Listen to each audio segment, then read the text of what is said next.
نحمدہ ونصلی علی رسولہ الکریم اما بعد فاعوذ باللہ من الشیطان الرجیم بسم اللہ الرحمن الرحیم ما کان محمد ابا احد من رجالکم ولکن رسول اللہ وخاتم النبیین وکان اللہ بکل شیء علیما صدق اللہ العظیم اللہم صلی علی سیدنا و مولانا محمد وعلی آل سیدنا و مولانا محمد وبارک وسلم۔ اللہ رب العزت کی حمد و ثنا کے بعد میرے آقا کریم صلی اللہ تعالیٰ علیہ وسلم کی بارگاہ میں درود و سلام کا نذرانہ پیش کرنے کے بعد میرے نہایت ہی معزز سامعین کرام، میں آپ کی بارگاہ میں حاضر ہوں۔ آج جس موضوع پہ ہم بات کرنا چاہ رہے ہیں وہ ہے ختم نبوت۔ یہ بڑا حساس معاملہ ہے۔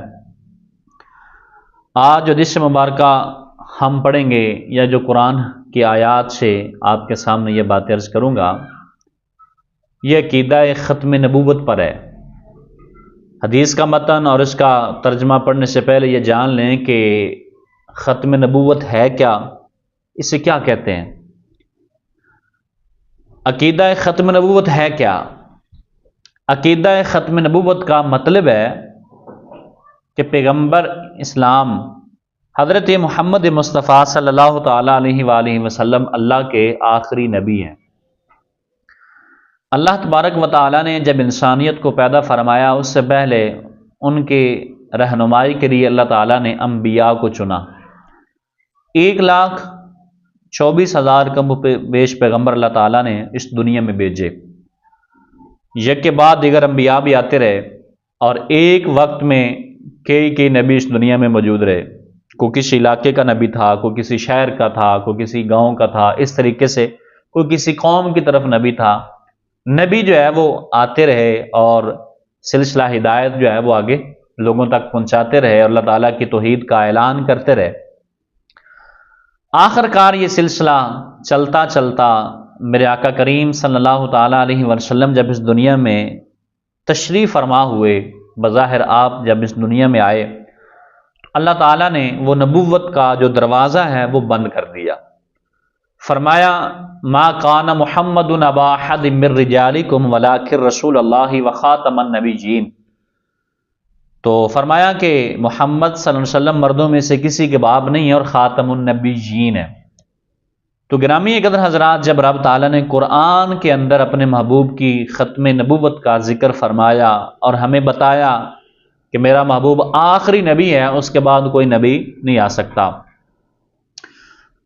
اب جتنے نبی بھی دنیا میں آنے تھے وہ آ چکے ہیں۔ میرے آقا کریم صلی اللہ تعالیٰ علیہ وسلم نے ارشاد فرمایا جس طرح کوئی دیوار بنی ہو، عمارت بنی ہو تو اس کے اندر ایک اینٹ کی جگہ خالی ہو، تو فرمایا میں اس کی مثال ہوں۔ نبوت کی عمارت میں ایک اینٹ کی جگہ خالی تھی، وہ اللہ نے مجھے بھیجا، وہ اینٹ لگ گئی، اب نبوت کا دروازہ بند ہو گیا ہے، اب میرے بعد کوئی نبی نہیں آ سکتا۔ حضرت عیسیٰ علیہ السلام ابھی دنیا میں آنا ہے، پہلے آئے تھے اس وقت نبی تھے، اب جب آئیں گے وہ نبی نہیں ہوں گے بلکہ میرے آقا کریم صلی اللہ تعالیٰ علیہ وسلم کا وہ خلیفہ بن کر آئیں گے اور لوگوں کو توحید کی تبلیغ فرمائیں گے۔ نبی نہیں ہوں گے بلکہ وہ امتی بن کر آئیں گے۔ تو گرامی قدر حضرات، میرے آقا کریم صلی اللہ تعالیٰ علیہ وسلم کا یہ عقیدہ ختم نبوت کے حوالہ سے جس طرح توحید ضروری ہے، اسی طرح ختم نبوت پر ایمان لانا بھی ضروری ہے۔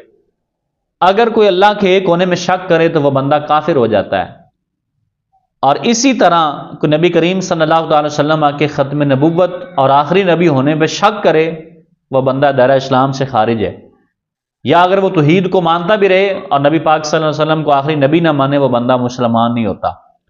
جس طرح توحید پر ایمان لانا ضروری ہے کہ اللہ ایک ہے، اسی طرح ختم نبوت پر بھی ایمان لانا ضروری ہے کہ میرے آقا کریم صلی اللہ تعالی وسلم کے بعد کوئی نبی دنیا میں نہیں آ سکتا۔ اگر کسی کو اس کے اندر تھوڑا برا بھی کوئی شک رہا تو وہ بندہ دائرہ اسلام سے خارج ہو جاتا ہے۔ اور میرے آقا کریم صلی اللہ تعالیٰ علیہ وآلہ وسلم نے فرمایا کہ میری امت میں سے 30 جھوٹے دجال پیدا ہوں گے، وہ یہ دعویٰ کریں گے کہ ہم نبی ہیں، حالانکہ میرے آقا نے فرمایا وہ سارے جھوٹے ہیں اور میں اللہ کا نبی آخری ہوں، خاتم النبیین ہوں، میرے بعد کوئی نبی نہیں آ سکتا۔ تو گرامی قدر حضرات، یہ بڑا اساس معاملہ ہے ختم نبوت کا۔ یہ میرے آقا کریم صلی اللہ علیہ وسلم کے زمانہ میں ہی جو ہے یہ معاملہ شروع ہو چکا تھا۔ مسلمہ کذاب نے نبی پاک کے زمانہ میں جو ہے وہ نبوت کا دعویٰ کر دیا تھا کہ میں نبی ہوں۔ پھر اس کو حضرت ابوبکر صدیق کا جب زمانہ آیا تو پھر جنگ کی گئی، اور کئی صحابہ کرام اس جنگ میں شہید ہوئے، حافظ قرآن شہید ہوئے، اس ظالم کو مارا گیا۔ تو آج بھی اگر کوئی نبوت کا جھوٹا دعویٰ کرتا ہے تو اس کو مار دیا جائے۔ اور میرے آقا کریم صلی اللہ تعالیٰ علیہ وسلم جب کسی سے توحید لیتے تو اس کے ساتھ ساتھ اپنی رسالت کے ساتھ ساتھ حضور صلی اللہ علیہ وسلم اپنے آپ کو آخری نبی بھی ان سے منواتے۔ حضور کے ایک صحابی حضرت زید بن حارثہ رضی اللہ تعالیٰ عنہ، آپ بڑے مشہور ہیں، بچپن میں آپ گم گئے تھے، منڈیوں سے بکتے بکاتے حضور تک پہنچے، پھر حضور کی خدمت میں رہے، کچھ عرصہ وہاں گزارا، پھر آپ کے گھر والوں کو پتہ چلا، وہ حضور کی بارگاہ میں آئے، انہوں نے کہا کہ اے زید آپ ہمارے ساتھ چلو۔ تو میرے آقا کے غلام نے کہا کہ میں مصطفیٰ کو چھوڑے بغیر کہیں نہیں جا سکتا۔ اس وقت حضرت زید بن حارثہ کے گھر والوں نے کہا کہ اے محمد، آپ اس کے بدلے میں ہم سے جتنا مال لیتے ہیں ہم دینے کے لیے تیار ہیں، ہمارا بچہ واپس کر دو۔ میرے آقا نے فرمایا میں تم سے کچھ نہیں لیتا، بس اللہ کو ایک مان لو اور یہ گواہی دے دو کہ میں محمد اللہ کا رسول ہوں اور اللہ کا آخری نبی ہوں۔ تو گرامی قدر حضرات، آج اگر کوئی مسلمان کے زمانے میں کوئی شخص کھڑا ہو کے کوئی نبوت کا اعلان کرتا ہے اور دوسرا مسلمان اسے کہتا ہے اگر نبی ہیں تو کوئی دلیل پیش کریں، تو یہ دلیل لینے والا بھی کافر ہو جاتا ہے، دائرہ اسلام سے خارج ہو جاتا ہے۔ کیوں؟ جب رب تعالیٰ نے خود ارشاد فرما دیا ہے کہ میرا نبی خاتم النبیین ہے، میرے بعد کوئی نبی نہیں آ سکتا، حضور کے بعد کوئی نبی نہیں آ سکتا، تو پھر اس میں یہ شک والی بات ہی نہیں ہے۔ حضرت امام اعظم حنیفہ رضی اللہ تعالیٰ عنہ کے زمانہ میں ایک شخص نے اسی طرح نبوت کا اعلان کر دیا کہ میں بھی نبی ہوں، تو اسے جب پیش کیا گیا تو لوگوں نے کہا کہ اس سے دلیل لی جائے، تو امام اعظم حنیفہ نے فرمایا جو اس سے دلیل مانگے گا کہ نبوت کی دلیل دو، تو فرمایا کہ وہ بھی دائرہ اسلام سے خارج ہو جائے گا، کیونکہ میرے آقا کریم صلی اللہ تعالی وسلم نے فرمایا کہ یہ نبوت کا سلسلہ ختم ہو گیا۔ اور حضور نے اگلی بات بھی ارشاد فرمائی، فرمایا اگر میرے بعد کوئی نبی ہوتا تو میرے آقا نے فرمایا وہ عمر ہوتا۔ تو جب حضور نے فرمایا میرے بعد کوئی نبی آ ہی نہیں سکتا، تو اسی طرح گرامی قدر حضرات، میرے آقا کریم اللہ تعالیٰ کے طرف سے جو نبی دنیا میں مبعوث ہوئے ہیں، میرے آقا کریم صلی اللہ تعالی علیہ وسلم کے سر پر اللہ تعالیٰ نے ختم نبوت کا تاج سجایا ہے، اور قیامت تک کوئی نبی نہیں آ سکتا، میرے آقا کریم آخری نبی ہیں۔ تو لہذا یہ ہمارا عقیدہ ہونا چاہیے۔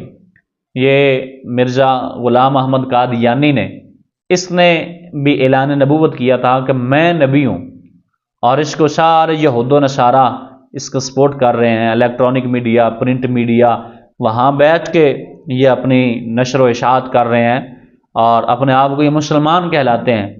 حالانکہ مسلمان ہونے کے لیے شرط یہ ہے کہ میرے آقا کریم صلی اللہ تعالی وسلم کی ختم نبوت پر ایمان لانا ضروری ہے۔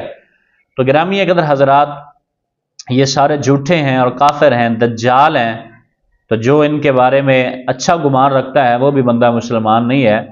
تو پھر انہوں نے اپنے آپ کو مسلمان کہلوانا شروع کیا، اور آخر کار پاکستان کے اندر، اور اس سے پہلے جو ہے وہ ایک مسلمانوں نے ایک تحریک چلائی اور اس میں لاکھوں لوگ جو ہے وہ شہید ہوئے۔ آخر کار ذوالفقار علی بھٹو کا جب زمانہ آیا تو اس وقت جو ہے ان کو ملک پاکستان کے آئین کے مطابق انہیں کافر قرار دیا گیا کہ یہ مسلمان نہیں ہے۔